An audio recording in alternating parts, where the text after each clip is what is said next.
Ross Brewer, good to see you.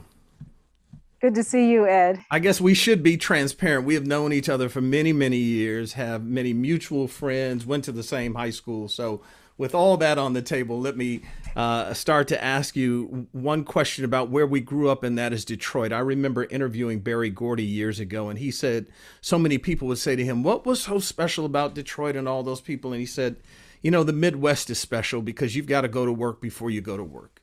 In the winter, you've got to Right. dig that snow out. Do you think that there's something in that work ethic that is instilled in one who has to grow up in the Midwest? You know what, Ed? I absolutely believe that that's true. And that's such a interesting question because I recall one time the first time I met Ambassador Andrew Young, he said that same thing to me. At that time, there were three of us, three African American women with, prominent positions in Atlanta. And he came up to me and he was like, "Is there something in the water in Detroit?" And I had to explain to him that each and every one of us probably walked to school in 12 inches of snow and likely never missed a day of school because our parents never missed a day of work. So it is a working environment. Detroit happens to take, sort of a blue collar, Mhm. Midwestern work ethic to the next level.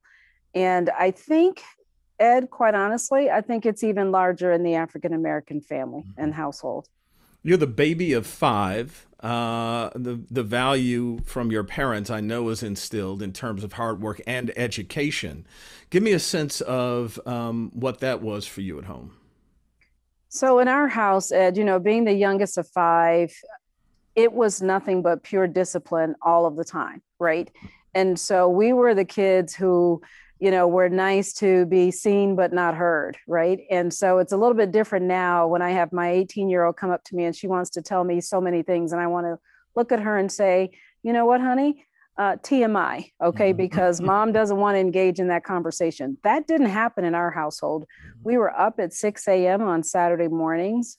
We absolutely sat around the table and had conversations together. We had Sunday dinner together.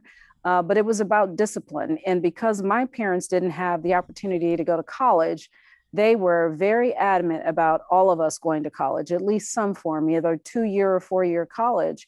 And there was nothing but that discipline up at 6 a.m., either studying, you had to play an instrument or a sport, and then you had to do your very best in school. And so it was it was loving in our household, but we knew what we had to do. Yeah, you attend Cass Technical High School, which is famed across the country, and then you go to Spelman College. And here's what's interesting to me. So many people in our community understand the importance of HBCUs, and I know you have talked about what that meant in your life. But I thought it was interesting because you had multiple siblings in college at a time. It must have been hard on your parents, and there was a time that it looked like after attending Spelman, you might not be able to finish Spelman. That's correct. Yes. So, being from Michigan, we have some wonderful institutions in the state of Michigan. And my siblings, attended those schools. Wayne State was prominent in our household, but I was the first one to go away to college. So there was tuition, and then there was room and board, and then there was travel back to Michigan during holidays and summers. So I was the expensive kid in the house. And I was the last one. And, I had come to Spelman and was having the time of my life. And, by that time, my dad is still pushing through those three jobs, and it was getting tough. But here's where an HBCU differs. As soon as I raised my hand and said, "Hey, looks like I'm not going to be able to return after Christmas, my sophomore year," it felt like my counselor was knocking on the door. My organic chemistry teacher was, "How can I help? What does this mean?" And then I went over to the financial aid office and to work study, and eventually put a package together where there was a private donor who took me under his wing and paid for my college from sophomore year all the way through senior year. And it was because I had community service work going on while I was in school. So, Spelman's a different kind of place, right? It builds the whole self, driving critical thinking skills and really forcing you to think about how you can change the world. So, that customer service piece and having private donors who are intentional about investing in African American education. It's amazing. I don't think that would have happened for me at a large PWI. That's an extraordinary story and gift to all of us if we look at it to understand the importance of giving back. We talk about it, but it isn't Yes. always done. And I would venture to say, I'm sure you would have been a success, but your career path may have indeed been different had you not been able to conclude your time to matriculate all the way through.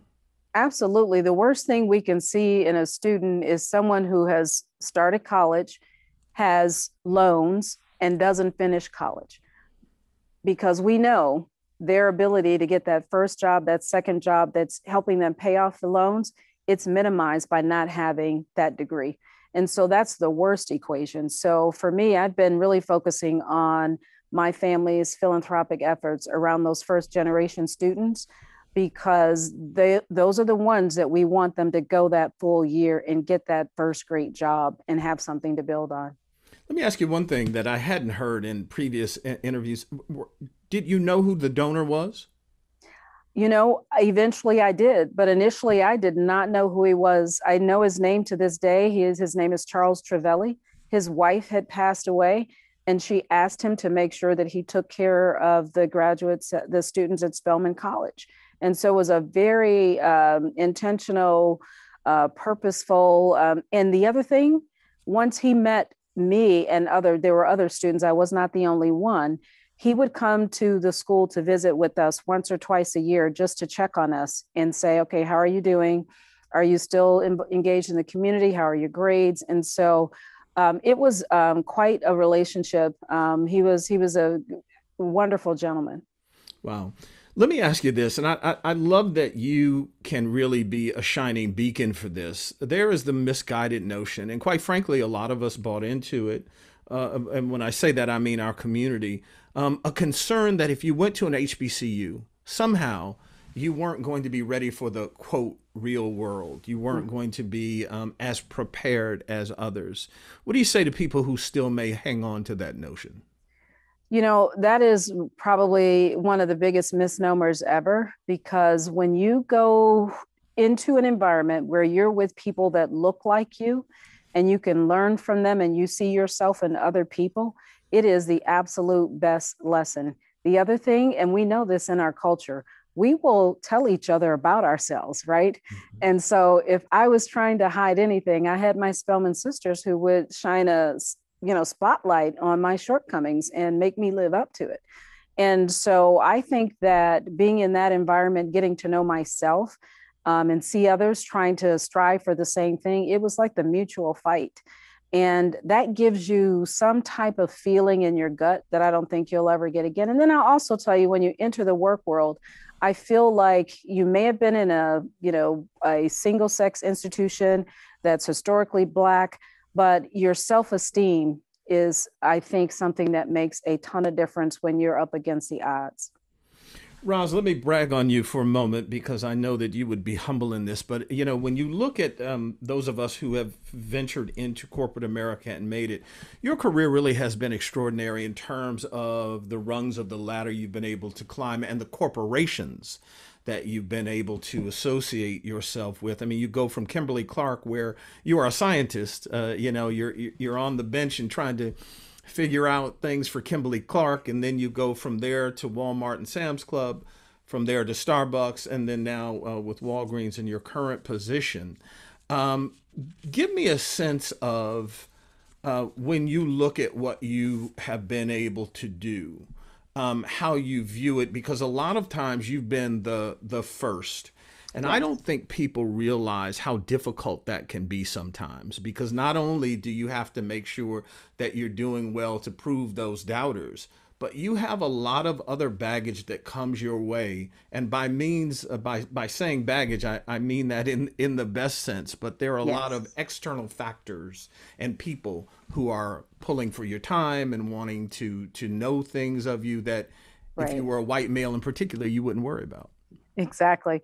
So it's all of that, Ed, quite honestly. I do feel like I have a little bit of the weight of, our culture. I want to show up well. I want to be the example.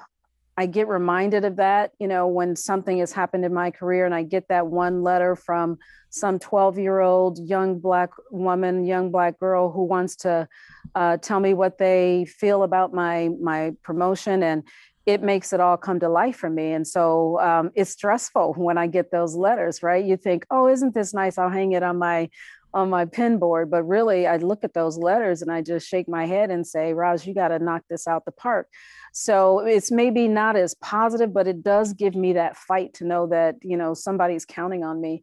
And also too, this whole thing about, I feel sort of like I'm a test specimen. I get these calls about, what would you do or how you're doing this, because it is sort of a unique position. I just hope this all changes, Ed. It's never really a good feeling when they say you're the first, because it's 2021.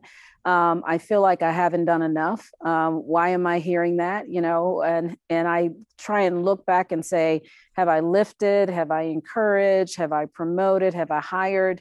Sometimes I'm pleased with myself, and sometimes I'm not, quite honestly. I feel like my work is never done. Here's what's I'm sorry, but I was going to say, here's what's interesting to me when I think about that. Not only are you often the first, but now you're starting to become the only, because we've seen a regression in terms of sheer numbers of Black CEOs, COOs, and the like.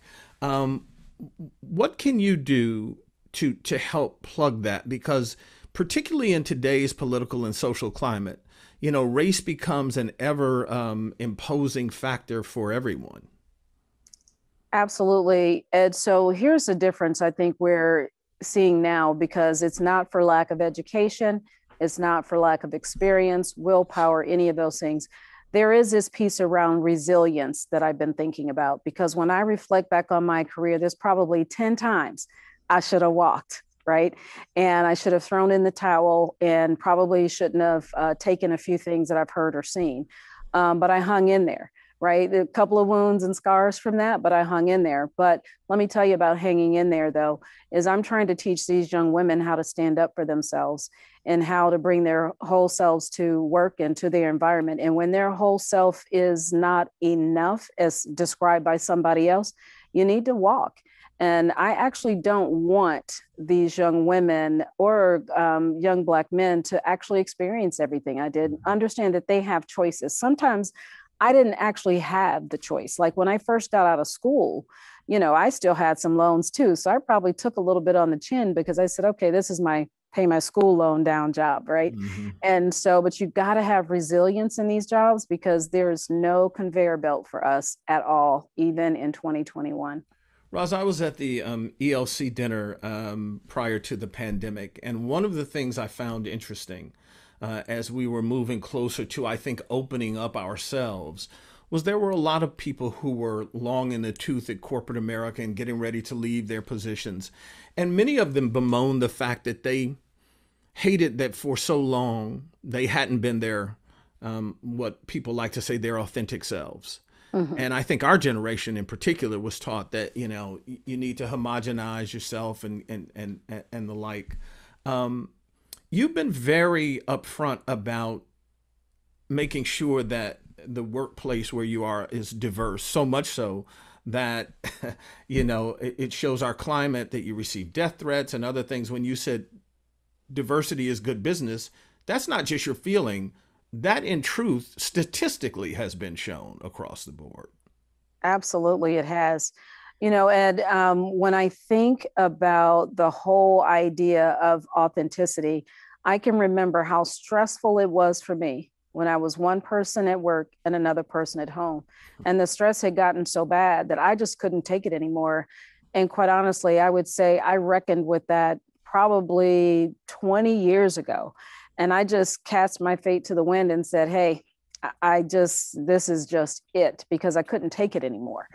And I think actually that is probably the underpinning to my success, because in leadership, people want consistency. They want to know who you're made, what you're made of, who you are, and can I follow this person? But if you're all these different people, they're like, well, who is she? Who is she on Tuesday, right? And who is she when she gets mad? And I'm pretty much Roz at work as I am at home, when I'm with my girls, when I'm with my daughter, my son. I'm pretty much the same. And so that gives me great ability to think, be creative, ease my mind, and do my best work.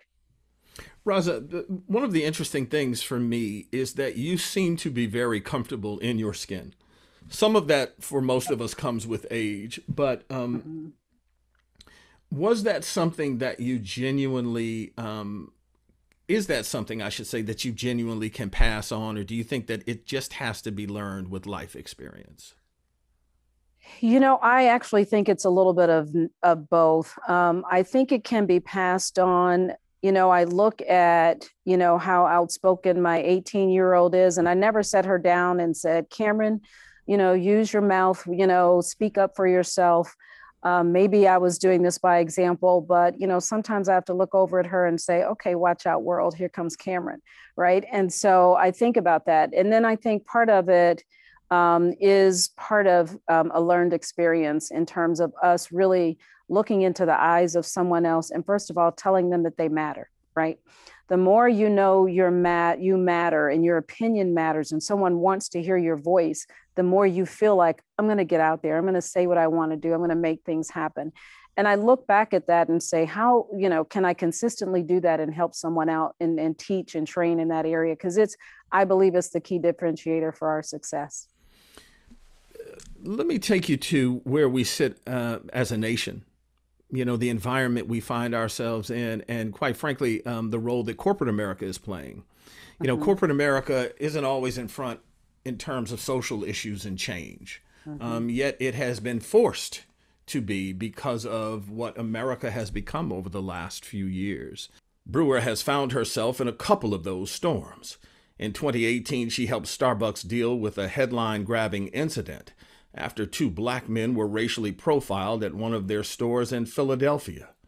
She led the company to bring about cultural change through racial awareness training with teeth for all employees. Her tenure at Walgreens started in the midst of the pandemic, where the drugstore's role would be critical with curbing the deadly COVID virus. How difficult is it to have to navigate the bottom line, which is Mm-hmm. still king in corporate America, and the Right. idea that we have to start looking as a nation if we're going to survive, at the idea that there are social injustices that have to be led by corporations and those who have the power. Yeah. So, what I like about what you're teasing out here is what is the really big problems that need to be solved and who's going to get after it and how. And I have a strong belief, Ed, that it's going to take both public and private partnerships to make that happen. And for those of us who are in these corporate jobs, we are closest to the issues because every time I have tried to build a bottom line, I've always run into who's the customer? Why are they buying? What's their social situation? And you can't help but say, then what am I going to do about it? I don't care what business you're in. And so we begin to know that better than anyone else. And then when you look at the public sector and what they're trying to do, and even, our current administration and keeping them informed, one of the things I've done probably in the last 15 years of my career is every time the administration shifts or there's a new season of Congress coming in, I always go to Washington and meet them.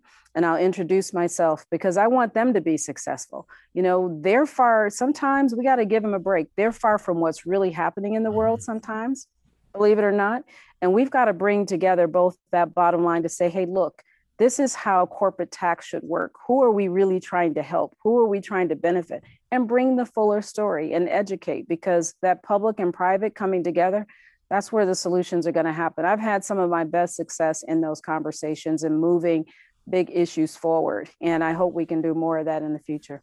Roz, are you optimistic in terms of trying to marry, corporate culture and what we see the environment out in America? I mean, for one who says simply during an interview with Poppy Harlow on CNN that diversity is good business, and then to be followed by death threats, one has to Yes. really look at this nation and say what's going on.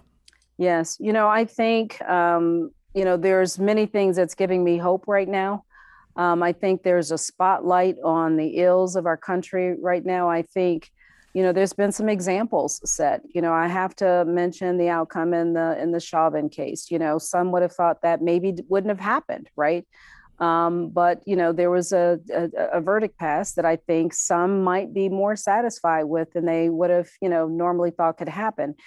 I think that right now, Ed, if we don't get after these issues, I do have concern, right? Because the past 24 months, I've never seen so much trauma in our community as I've seen right now. And what's happening to particularly our Black male children. And so I worry about that. And I think now is the time, there's a spotlight on it. I think that there's more people listening. And at the same time, there's more people who are challenged by the change that they see happening. When that happens, usually something is going to come from this, right? It's not gonna stay static. It's been static for way too long. And I see movement, mobilization, conversations, actions from all facets. And so I'm optimistic, Ed, that we may be on a decent trajectory to see some change happen. Two more questions here, Roz. The last one, or the first one rather, is this.